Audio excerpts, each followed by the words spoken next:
மறைக்கப்பட்ட உண்மைகளை வெளிச்சத்திற்கு கொண்டுவரும் உங்கள் மக்கள் வெளிச்ச செய்திகள். வணக்கம். திருக்கோவிலூர் நகரில் தனியாக இருந்த வீட்டின் கதவை உடைத்து 2 சவரன் நகை கொள்ளை, போலீசார் விசாரணை.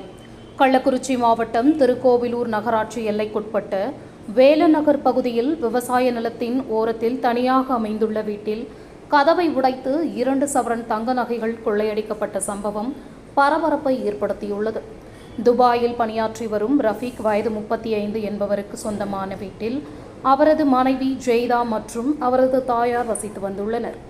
கடந்த 3 நாட்களாக உடல்நிலை பாதிக்கப்பட்டிருந்த ஜெய்தா தனது தாயாருடன் திருக்கோவிலூர் அருகே உள்ள எடப்பாளையம் கிராமத்தில் உள்ள தாய் வீட்டிற்கு சென்றிருந்ததாக கூறப்படுகிறது. இந்நிலையில் இன்று மீண்டும் வீட்டிற்கு திரும்பிய ஜெய்தா வீட்டு கதவு உடைக்கப்பட்டிருப்பதைக் கண்டு அதிர்ச்சியடைந்தார். தொடர்ந்து உள்ளே சென்று பார்த்தபோது வீட்டிலிருந்த அனைத்து அறைகளின் கதவுகளும் உடைக்கப்பட்டிருந்தது தெரியவந்தது.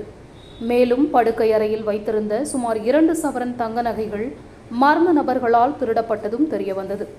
இது குறித்து ஜெய்தா அளித்த தகவலின் பேரில் திருக்கோவிலூர் போலீசார் சம்பவ இடத்திற்கு விரைந்து சென்று விசாரணை மேற்கொண்டனர். திருக்கோவிலூர் நகராட்சியின் எல்லைப் பகுதியில் விவசாய நிலத்தின் ஓரத்தில் தனியாக அமைந்திருந்த வீட்டின் கதவை உடைத்து நகைகள் கொள்ளையடிக்கப்பட்ட சம்பவம் அப்பகுதி பொதுமக்களிடையே பெரும் அச்சத்தை ஏற்படுத்தியுள்ளது. கொள்ளை சம்பவத்தில் ஈடுபட்ட மர்ம நபர்கள் யார் என்பது குறித்து திருக்கோவிலூர் போலீசார் தீவிர விசாரணை மேற்கொண்டு வருகின்றனர்.